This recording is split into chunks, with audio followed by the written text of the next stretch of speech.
Hi guys, today we're gonna have a special video about off-grid systems, and we're gonna calculate and give you an example how you can think about off-grid systems and sizing and everything. Off-grid is really one of the most exciting technologies regarding solar. So why is that? Well, it's very simple. It means that you can live anywhere you want. If it's on a mountain, remote mountain without electricity, if you have an off-grid solar system, you can live your normal life there. And if the site is accessible to 4G, you can even have normal internet. And in a boat, for example, you can also have an off-grid solar system and have normal electricity. And absolutely anywhere. And even if you live in a city, you can of course have an off-grid solar system and cut off from the utility. There's no problem. In this video I will talk about first how we can reduce the amount of power needed, because that will give us a better budget for the solar. And then we can talk about how we size the solar after that we have made the plan for the appliances and the load. And we're going to try to give an example of a 2-bedroom house and see what is needed for that. You can have a nice budget, not too crazy budget, if you are able to reduce your electricity for cooking. Either use gas or limited electricity, and then for the water heating, if you are able to do solar thermal, you can reduce the amount of electricity needed for getting the hot water. So what is solar thermal? Solar thermal has nothing to do with solar panels. It's a way of heating water with tubes, and then the hot water is stored in a tank. Normally you see pictures of it on a roof. I can show you some in this video when I get into the office. But it doesn't have to be on the roof. That some people misunderstand that and think it must be on the roof. Absolutely not. It can be on the ground in a frame, and then it's installed there with tubes and a tank, and then pipes into the house, and it gives hot water directly heated by the sun into the shower and kitchen and things like that. So that's an enormous way of saving electricity. So if you're planning to do off-grid on a budget, if you do solar thermal, you have a very good start. Obviously the second big thing is the air conditions, and then insulation becomes really the key point. We need a house with good insulation. If not, you're going to be using a lot more for air condition. Now obviously people are different in their needs for air condition, but I can tell you that with an off-grid system that's reasonably insulated, the daytime use of the air conditioner is not going to be a problem. In an off-grid situation, normally the way to think about it is that we have enough power for anything in daytime, because we're going to install the system with so many panels that the daytime use is normally not going to be a problem at all. So you can run, for example, 2 air conditioners most of the time in daytime, because we have installed so many panels, because panels are the cheap part of this system. So we don't have to skimp on that. So we just install the maximum we can on panels for the inverter that we're choosing, and then we can do almost whatever we want in daytime. Then the question comes in the nighttime, and that's where we have to think, and that's where we have to make a good plan. So let's assume that we in this house are going to be using 2 air conditions in nighttime. The bedrooms should be not on the very big side, and it should not have windows to the west. That's going to heat up the room for the nighttime, so we do not want windows to the west. Okay? And if they are on the small side, that also helps. And then we're gonna do 2 9,000 BTU air conditions with well insulated walls. That will give you enough power to cool these 2 rooms down, except maybe some truly exceptional hot days in April, May. But we have to make some kind of compromise here, because we're trying to do this in a budget, and most of the time this will be completely fine, especially without that west-facing window. If you have a north-facing window or east, that's not so bad at all. It's the west-facing window that's really going to kill you. And if you can make a thicker wall on the west side, that's also going to help you a lot. If you get that, a 9000 BTU is going to be fine. And then we will be able to save a lot on battery. So we're going to look when we get back into the office exactly how many batteries we're going to be needing. But this will help us a lot if we do it that way. So the initial plan is we have solar thermal for the hot water. We have 2 air conditions in the bedrooms and 1 big air conditioner in the living room. The air conditioner in the living room is not used at night with the battery at all. Okay? So that means that from sunset until bedtime, most likely you're going to be sitting outside on the porch. That would be the plan, because if you're running the big air conditioner in the living room off the battery, you're going to be using too much battery, and then the budget that we are trying to create is going to break. As I said again, if you have budget for one more battery, then you can do that. But batteries are the most expensive part of the system, so we're going to start with the assumption that we want to reduce the battery use as much as possible. So that's it. So let's go into the office and write down some appliances and make some calculations about what kind of system we need for this. Okay, so now we are in the office, so let's take a look at the details. So as I mentioned, we are talking about off-grid. We want to look at what size solar system is the good thing for us and correct sizing. So we'll start looking at the 2-bedroom house. As I said, well insulated, no windows to the west, somewhat small bedrooms. We're going to install 9000 BTU new inverter air condition. We're going to assume that they use around 400 watts on average. Sometimes they will use a bit more if it's hot or if you want low temperature. But in the night it will definitely use less than that when it's just running to keep the temperature low. These new air conditioners are extremely efficient, like a Daikin. Water pump, 200 watts. Obviously that's not continuous, but it has meaning for the inverter total power. Okay, let's explain that right now. When we measure out what kind of a solar system is the best for a certain size house, there's 2 things we have to think about. One is the size of the inverter. That determines how much power it's able to push at a specific point in time. So, for example, a 5 kilowatt inverter can push 5000 watts at a specific point in time. So let's say at 9 a.m. you have these things open. That's what need to be inside the limit of the inverter. If not, the inverter will overload and the solar system will shut down. So that's the limit of the inverter size. Okay.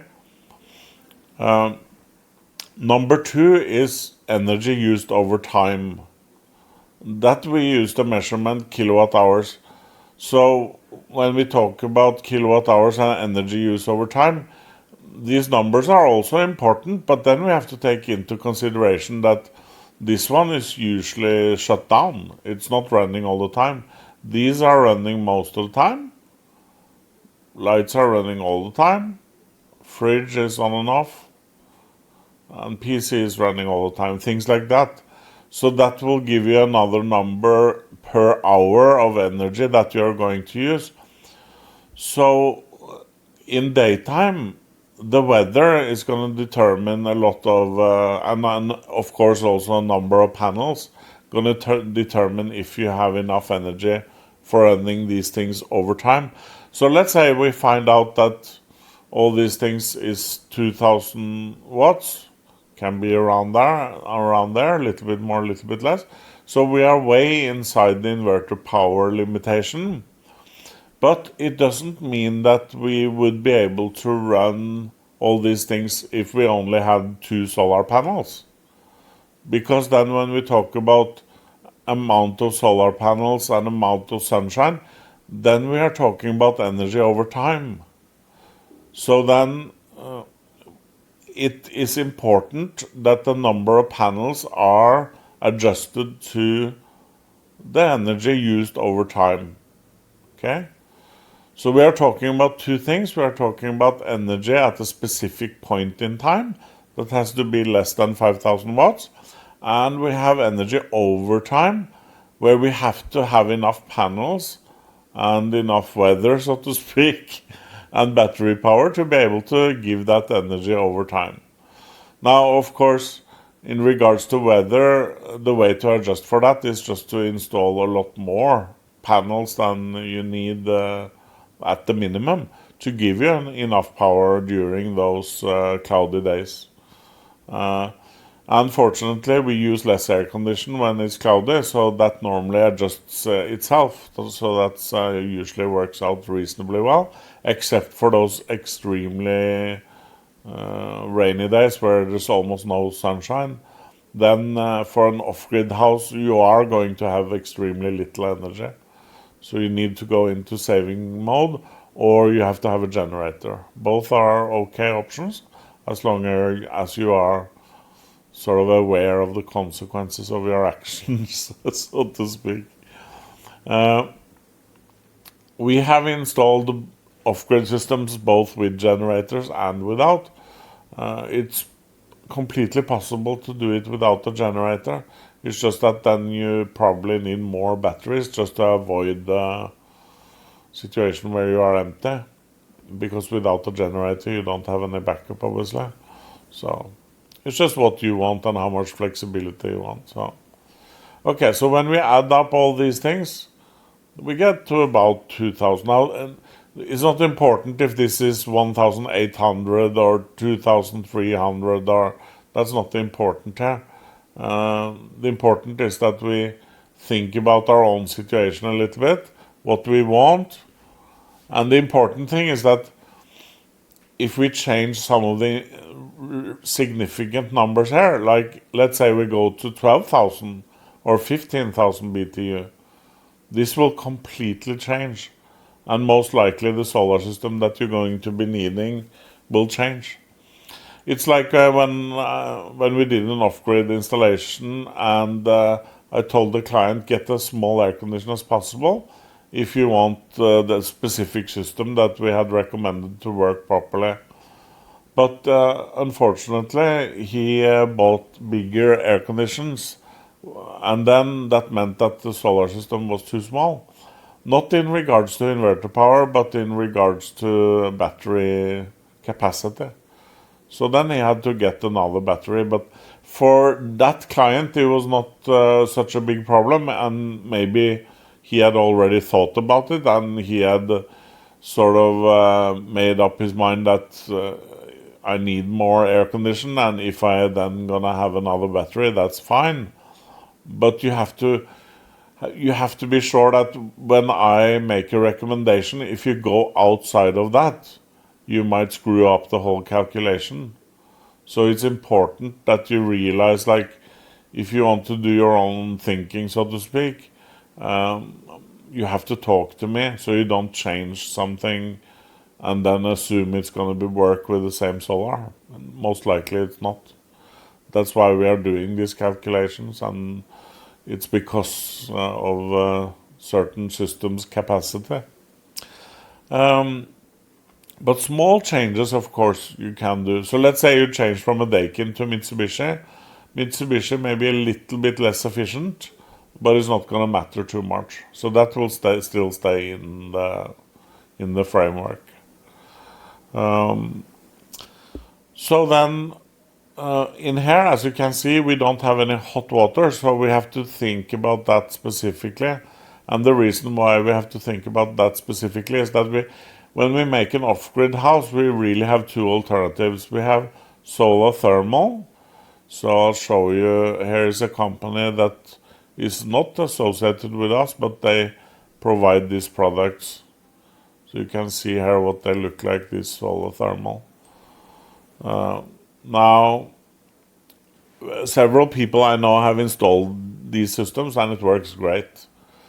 But we don't have enough experience yet with these things to say that certain brands are really good and certain brands are not good. So we are still collecting information. I think in a year, maybe in a year, we'll be able to recommend brands and maybe even install these ourselves with the company. But we have to figure out which brands are good first. But that's what they look like. And the pipes, this is where the hot water rises here and then collects in the tank. It may as well. Here's a different kind where you have the plates. So it can be like this too, but it basically works the same way. So that's sort of solar thermal. That's a really good option because it's not going to put any strain on your solar system. But you also have the option of using small normal water heaters, for example in the kitchen or in the shower or in the shower. Then it's really important that we select the small water heaters, meaning they use little energy. And the lowest available that I know right now is around 3,500. The water is not going to get super hot, but it's the best you can do within the range of the solar system. Because as we see here, if we remember, the maximum of the inverter is 5,000. So if we then think about what we have running here, and then 3.5, if we run all these things, we are likely to overload the inverter. So in this case, we actually have to close something of this to be able to use the shower or the kitchen water. And that might be or might not be what you want, that you have to close something before you use something. If you don't like that idea, then you should really go for this, the solar thermal, or a bigger solar system. But now, obviously, in this example, we're going to try to stay within the budget of a 5 kilowatt solar. So in this case, if you don't like the idea of closing something up here before you turn on the water heater, then you have to go with the solar thermal. Okay, it's like that. But of course, when you shower, you don't have to put this to a maximum. So if you don't put it to a maximum, it's not going to use 3.5 kilowatt. It's going to use a lot less. So you can adjust that way too. So that's a very important thing there. Now, if we look at the specifications of a specific solar system, that is very good off-grid. We have the Smile 5 G3, the new model of the Alpha battery system that has integrated batteries, and therefore it's extremely stable. And we have installed this several times now for off-grid, and it works really well. It's so stable. It's like the systems that we have never have any problems at all. They just run. Inverter is 5 kilowatt. So when we look at this, it's okay. The only thing is that you have to look at your own preference, what you want to do here. And then with the standard battery, 10 kilowatt hour, 9 kilowatt hour usable. So if that's only relevant for nighttime, because in daytime you're going to be using the direct power, maybe sometimes supported by the battery, but most of the time not. So the relevance of this energy is for the nighttime. So let's see, we have a 2-bedroom house. In the nighttime, just example, we're running 2 air conditioners, 600 watts, some lights, some charging, some TV. Maybe, you want to watch TV a little bit in the evening before you go to bed. So that will also take from the battery. So let's just say, for example's sake, that it's 800 watts, the load for 12 hours. And that is 9,600 watt hours, 9.6 kilowatt hours. That's pretty much exactly the size of the battery. So that means really that for a 2-bedroom house, I would say that this is not really enough battery, because you can't design a system that is exactly on the usage of the battery. It's not really going to work. So either to be able to have this system with only one battery, either you have to have most of the time only 1-bedroom air conditioned, meaning that you're living there maybe as a couple, but sometimes have the other bedroom in use. That will work, because then when you have guests, you can manage and make a plan for how you're going to make that work with one battery. But for everyday work, I would say you need 2 batteries. But the good thing about this alpha system is that it's actually able to take a lot of energy in daytime, because it can give to the load and to charge the battery at the same time with 5 kilowatts. So you can actually put 22 panels on this system, and we have done that many times just because of that functionality. So actually, in a situation where you have this, you can have a lot of power, especially in daytime. So you will have an abundance of power and be able to run 3-4 air conditions in daytime and a lot more other stuff. The limitation is in the nighttime, because batteries are expensive, and you only want to have two or three batteries if you really need it. But in a case, if both bedrooms are in use every night, I think for sure you need 2 batteries. There's no way I would recommend going with 1 battery. But if you have a one bedroom mainly in use, then you can. So that was a little bit on how you can think about sizing of off-grid solar systems, and I hope that helps, so you can make some planning. And now, of course, if you don't like to have limitations on your use and you want more freedom, then you just have a bigger solar system. That's no problem. You just use much more money for the solar system, and you're going to have a lot more flexibility. So this video was mostly for those that we want to be able to calculate, we want to be able to see what we need, and then that this is how you can think and make sure that you understand your own use. Because I see many people come to me and when they're asking about off-grid, and they don't really understand how to think and how to think about solar in relationship to what you are using. So that's what I hope this video can help with. Okay. So any questions, let me know, and then I'm sure we can even make more videos and clarify even more. But at least this is a good start. Okay, guys.